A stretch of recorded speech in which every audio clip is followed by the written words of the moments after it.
Bom dia, boa tarde, boa noite, investidores e demais pessoas interessadas em análises de empresas. Hoje eu vou analisar os balanços da Multilaser, a MLAS3. Antes, um recadinho, deem uma olhada no meu blog aí, que está aí na tela, todos os links estão aí na descrição. Aqui um pouco sobre a minha experiência profissional e acadêmica, está aí na tela, se quiserem parem o vídeo para dar uma lida.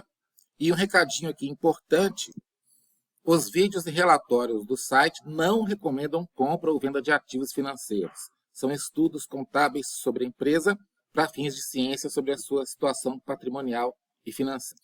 O autor não se responsabiliza por eventuais prejuízos relativos a investimentos. Então aqui vamos analisar a Multilaser Industrial SA, o ticker é MLAS3.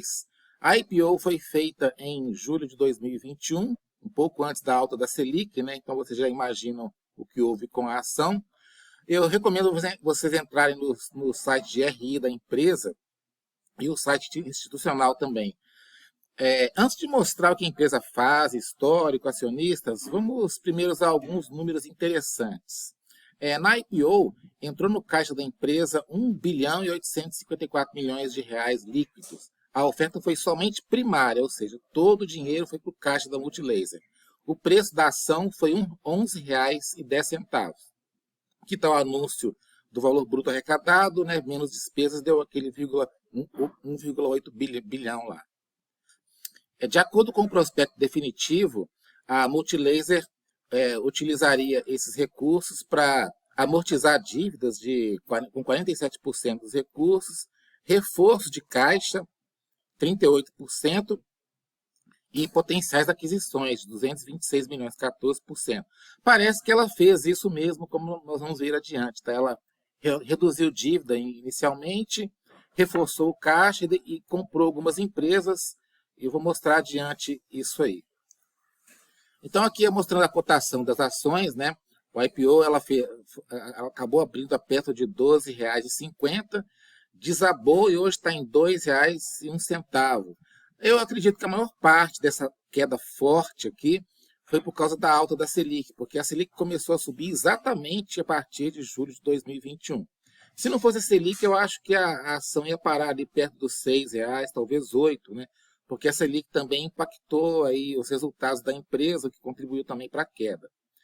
A dívida financeira de curto e longo prazo subiu bastante, a gente vê aqui de 220 milhões para cerca de 1 bilhão, mas o endividamento não preocupa, porque a dívida líquida é de 40 milhões de reais só no último trimestre de 2023, porque ela tem em caixa cerca de 900 milhões. Então a gente vê que a dívida líquida, na verdade, está caindo aqui desde 2022. Né? E o cronograma de amortização da dívida é bem suave, porque considerando o caixa que ela tem, de quase 900 milhões, a dívida tem um prazo longo, então a dívida não é problema. Pelo menos por enquanto, se ela não cair às margens e se não tiver mais prejuízos aí. E se a receita não continuar caindo. A gente vê que ela investiu fortemente aqui, a gente considerando de 2020, o total de ativos era cerca de 180 milhões, passou para 630 milhões aqui no último trimestre de 2023, e ela não pagou caro por empresas, porque a gente vê o ativo intangível aqui mantendo constante, e ela investiu mesmo em ativos imobilizados e investimentos, né? Então, é um investimento bom que eu acho que ela fez. Mas o problema aí que impacta a empresa é o seguinte: o ciclo financeiro da empresa é muito alto, indicando que a empresa, em média, recebe 268 dias depois de estocar e vender. A gente vê aqui que o prazo médio de estocagem estava muito ruim lá em 2020, obviamente por causa do Covid, né? E baixou aqui para 225 dias. O prazo médio de recebimento estava em 124 dias, continuou mais ou menos constante e em 100 dias. Mas ela paga antes, né? Vamos pegar aqui em 2023, o prazo médio de pagamento é 57 dias e ela recebe as vendas a prazo em cerca de 100 dias. Aí dá um ciclo financeiro de 268 dias. Isso aí implica em consumo de capital de giro. em época de Selic alta, é altamente negativo, implicando em aumento de despesas financeiras. Então, a gente vê as despesas financeiras aqui, sempre começando da direita para a esquerda aqui, tá? Agora, no fim de 2020, no último trimestre de 2023, foi o pior resultado financeiro da história, né? Mesmo com dívida líquida equilibrada. E a maior parte dos trimestres, ela tem resultado financeiro negativo, a gente vê aqui, por causa desse capital de giro que ela precisa de ter, né? Porque ela vende e estoca antes para poder receber depois. É uma característica de indústria, mas ela poderia tentar melhorar isso aí, né? Aqui o lucro em reais, começando da direita para a esquerda, lucro ou prejuízo de cada trimestre e o EBITDA. A gente vê que os melhores anos dela foram 2021 e 2020 no final, e aqui a partir de 2022 desaba aqui o lucro e o EBITDA, mas tem um motivo aqui que eu vou comentar adiante, o motivo desse forte prejuízo aqui, que em 2 trimestres consumiu quase 500 milhões da empresa, né? E depois mais 200, mais 130, mais na verdade 200 milhões aqui em 2023. Então só nesses 3 trimestres aqui foi quase 700 milhões de prejuízo, né? E apesar disso, desse prejuízo, ela está gerando caixa, voltou a gerar caixa em 2023. A gente vê aqui que 2020, 2021, ela deu até lucro, mas geração de caixa negativa. Aqui inverteu. Ela está gerando caixa pelas atividades operacionais, mas está gerando prejuízo. Eu considero isso negativo, porque o caixa, né, não é da empresa, precisa pagar fornecedor, funcionário, etc., dívida, né? Então esse caixa vai ser consumido uma hora. Então, para mim, o que importa é o lucro líquido ou o EBITDA. Tem uma explicação pontual para os fortes prejuízos de do último trimestre de 2022 e primeiro trimestre de 2023. A gente vê aqui que ela divulga o lucro bruto por segmento, que ela divide em 4 segmentos. O segmento de telefonia celular, né, que ela vende aparelhos celulares, mobile devices, né, deu isso só de margem bruta, né? Margem bruta negativa de 170 milhões e 100 milhões aqui nesses 2 trimestres. Aí, por que aconteceu isso? Eu recomendo que vocês vejam o vídeo aí do Stock Pickers. Eles entrevistaram no dia 23 de fevereiro de 2024 o Luiz Alves, do Fundo Versa. E ele está comprado em Multilaser já há muito tempo e aposta na recuperação da empresa. O Luiz fala sobre o que aconteceu e por que acredita na empresa. O link está aí na descrição, vocês podem ver, é bem interessante a entrevista com ele. Mas o que o Luiz explica basicamente, porque ele estuda bastante essa empresa, é que a empresa realmente teve um prejuízo enorme no segmento de celulares, telefonia móvel, porque ela se entusiasmou aqui no fim de 2002, comprou muito celular e acabou tendo que vender com prejuízo. Então gerou esse forte prejuízo aí, a gente viu no gráfico aqui, né? Acabou com a margem líquida da empresa. Então, nesses trimestres aqui de 2023, ela teve forte prejuízo, principalmente por causa do segmento de telefonia móvel, os aparelhos que ela vende, né? E a gente vê aqui o patrimônio líquido, que eu peguei aqui desde 2020, a gente vê o aumento de capital de 1,8 bi líquidos, a gente vê aqui nesse trimestre aqui, que foi distribuído nas contas de capital social e reservas de capital aqui. Então a gente vê aqui o capital social antes era 757, passou para 1.713, mas as reservas também subiram, as reservas de capital. A gente vê também aqui reservas de incentivos fiscais. Sobe fortemente, por quê? A maior parte do lucro da empresa ela tem que contabilizar em reservas de incentivos fiscais, porque se ela distribuir isso em dividendos, ou se ela não fizer a reserva de incentivos fiscais, ela tem que pagar todos os impostos que ela economizou por causa dos incentivos fiscais. Então a gente não vai ver essa empresa aí pagando muito dividendo, porque ela tem esses incentivos fiscais que responde por grande parte do lucro dela, né? Eu não acredito que vão acabar, a gente vai ver mais adiante, né? Parece que os incentivos vão continuar aí, mas é um ponto de atenção, porque ela não pode pagar muitos dividendos. Aqui a destruição de valor, né, do fim de 2002 até 2023. A destruição de valor foi de 710 milhões de reais, né? Correspondendo a 88 centavos por ação e a 38% do valor captado na IPO. Então a gente vê aqui as reservas de prejuízo, seria reserva de lucros, né? Mas é reserva de prejuízo. Ela acabou destruindo aí 38% do valor captado na IPO. Até o momento, ela pagou aqui 12 centavos por ação no fim de 2022. E, obviamente, ela tem a dificuldade de pagar proventos mais altos em relação ao lucro por causa dos incentivos fiscais. Esses 12 centavos por ação correspondem, na cotação atual de 2,01, a 6% de dividendo ao ano, né? Quer dizer, a ação pode estar começando a ficar barata desde que a situação da empresa não deteriore mais, né? Eu vou comentar isso mais no final, nas conclusões, né? Bom, agora o que faz a Multilaser, né? Ela acredita que é uma das companhias mais diversificadas de bens de consumo, né? Então ela é focada no varejo. Tem aí cerca de 7.500 produtos diferentes, né? E vende, vocês podem ver no site, vende de um monte de produtos, um monte de tipos de produtos, né? Ela oferece sobre 20 marcas próprias e 24 marcas parceiras, distribuídas para mais de 30 mil clientes em todo o país. A companhia está organizada em 14 unidades de negócio, mas ela destaca na demonstração de resultados as 4 unidades, como eu já mostrei acima, né? Aqui ela coloca as marcas dela, que ela comercializa, né? As marcas próprias e as que ela comercializa com parcerias, né? Adicionalmente às marcas próprias, a companhia também é parceira de 11 grandes marcas globais para comercialização, desenvolvimento ou produção de produtos específicos. Ela produz também para outras marcas, né, conforme indicado aqui. Então ela produz também para algumas dessas marcas nas 2 fábricas que ela tem. Tá? Vamos ver aqui onde que ela fala da fábrica, né? Ela tem um moderno complexo industrial na cidade de Extrema, em Minas Gerais, cidade que tem benefício fiscal, tá? Além de uma fábrica na Zona Franca de Manaus.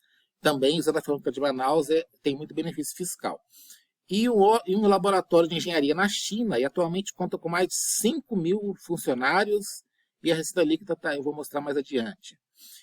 Aqui ela põe um resumo dos benefícios fiscais, mas a gente já viu o efeito disso no patrimônio líquido, né? E ela fala aqui que alguns desses benefícios fiscais existem há quase 30 anos, sem vencimento no curto prazo e com possibilidade de prorrogação de seus prazos. Apesar de ser um risco, isso aí, eu acredito que esses benefícios fiscais não acabem, né? Porque se acabarem, os preços de venda vão ter que se ajustar para cima. Aí nós vamos ver se as empresas que têm benefícios fiscais vão conseguir repassar todo o aumento dos impostos ou o mercado vai dar uma queda, né?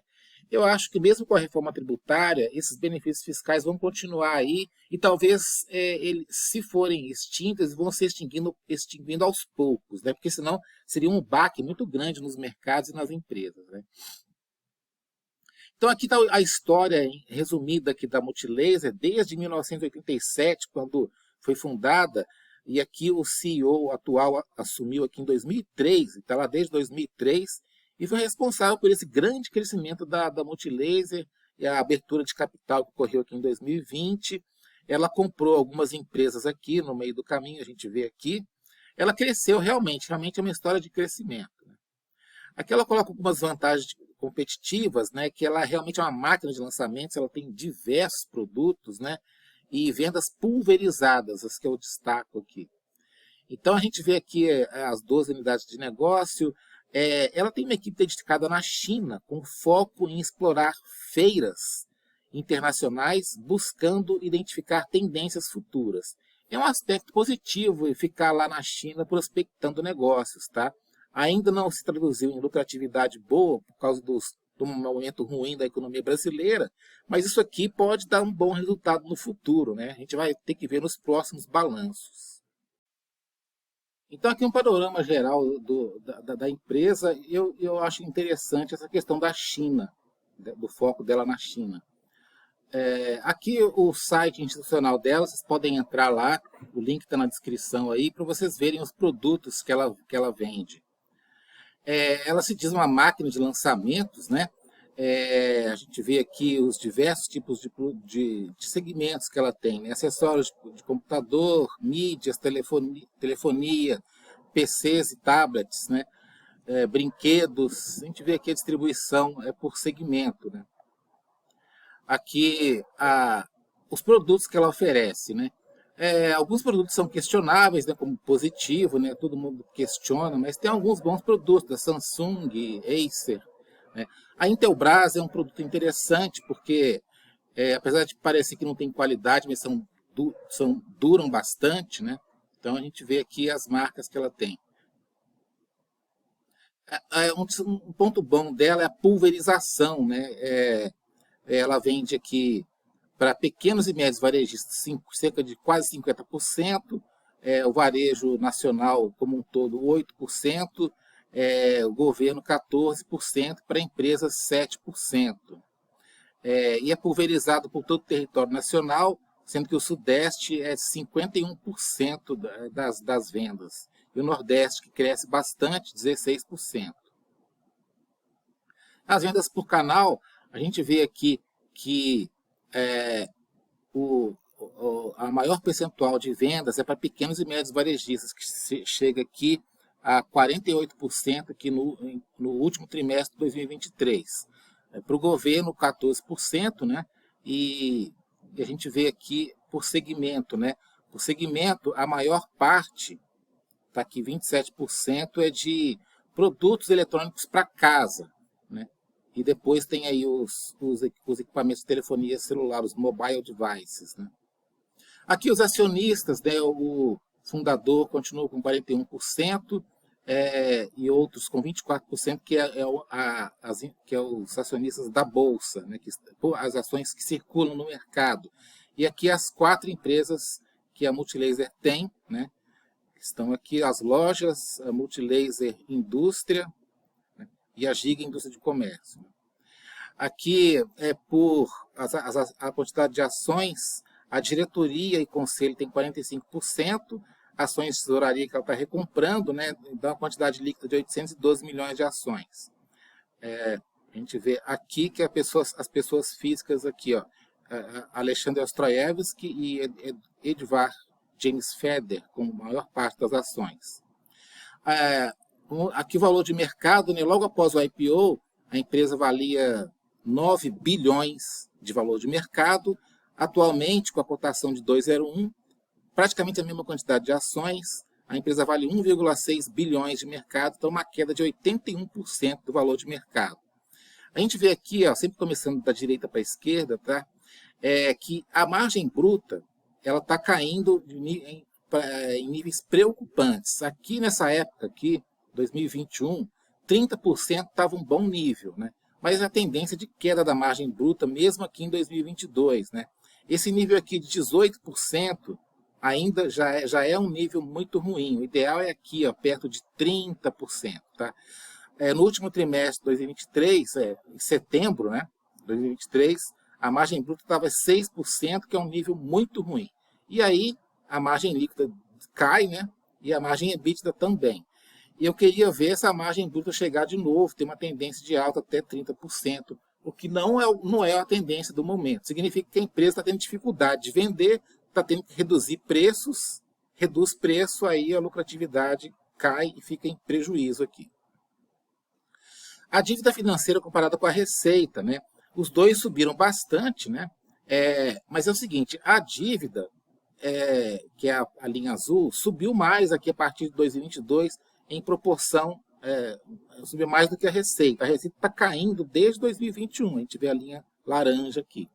Apesar da empresa estar com dívida líquida baixa, como ela precisa de muito capital de giro, porque o ciclo financeiro dela é de 265 dias, essa dívida, apesar de baixa, faz ela ter resultado financeiro negativo, porque ela tem que acabar alongando os prazos e pagar mais juros, né? Então, os prazos de pagamentos, né? E esse é um problema, apesar da dívida líquida ser baixa, né? Aqui, em proporção, aqui em números índice a partir do segundo trimestre de 2020, a gente vê que os ativos sobem mais do que a dívida, o que é uma coisa boa. Mas a receita cai aqui a partir de 2021, aqui a receita em linha verde. Significa o seguinte, esses ativos não estão performando bem, porque as margens caíram, a receita cai e os ativos subiram. Tá? É um péssimo sinal e por isso eu acho que esse é o principal motivo da Multilaser ter caído para os atuais R$ 2,01. Se continuar assim, essa tendência aqui ó, de ativos lá em cima e receita lá embaixo, nós veremos um teste de impairment dos ativos porque eles subiram muito e não retornaram valor. Eu acredito que veremos um teste de impairment aí no próximo balanço, vai ser divulgado aí em março, de cerca de 200 milhões no mínimo, lançados com prejuízo na demonstração de resultado. Então, essa diferença aqui, para mim, é o que vai impactar, eu acho, o resultado da empresa em relação ao teste de impairment. Né? Apesar disso, a gente vê aqui a mensagem do CEO na ITR de setembro de 2023. Ele conta uma historinha aqui e tal, e ele fala que a empresa está gerando caixa. Eu já mostrei, vou mostrar de novo aqui. E ele tenta dar uma mensagem de otimismo aqui, né? Ele fala assim, em um cenário como esse, com seguidos prejuízos contábeis, queda nas vendas e mercado de consumo muito desafiador, esse ano nossa empresa gerou cerca de 600 milhões de reais de caixa. É verdade, porque a gente vê aqui, em 2023, ela gerou realmente que cerca de 600 milhões de caixa, tá? Ele continua aqui tentando dar uma mensagem positiva, né? Apesar dos desafios conjunturais, entendo que os princípios fundamentais do nosso negócio permanecem sólidos, né? Plataforma formidável para lançamento de produtos, com custo de servir baixo e capilaridade ímpar. Ele é o CEO e tem que passar otimismo para o mercado mesmo, né? E ele está querendo fazer a recuperação da rentabilidade, que é óbvio, né? Já mostrei aqui. Não será um processo rápido nem fácil, mas estamos comprometidos em vê-lo realizado do começo ao fim. Isso aqui para mim significa o seguinte, 2024 vai ser um ano ruim para a empresa ainda, né? E eu acho que a ação talvez deva ir, se não cair para perto de R$ 1,00, R$ 1,50 como já esteve, deve ficar estagnada até que a empresa comece a mostrar um balanço melhor, principalmente nas margens, tá? Então, aqui minhas conclusões, né? A Selic no mês de IPO da Multilaser estava perto de 2% ao ano e subindo. Atingiu seu pico em 13,75% ao ano em junho de 2023. Eu acho que a alta da Selic atingiu as cotações de Multilaser. Eu já mostrei por quê, né? A empresa se mostra focada na recuperação de sua rentabilidade, mas o cenário é difícil. Apesar de ter gerado caixa em 2023, seu ciclo financeiro é alto e a receita líquida tende à queda. A margem bruta também cai, o que é muito ruim. Não tem tendência de pagar dividendos altos em relação a possíveis lucros futuros por causa dos incentivos fiscais. Se a situação melhorar em 2024, eu acredito que a Multilaser pode chegar a cerca de R$ 5,00, que é perto do valor patrimonial da ação ali, que eu já mostrei anteriormente. Vou mostrar de novo aqui o patrimônio líquido.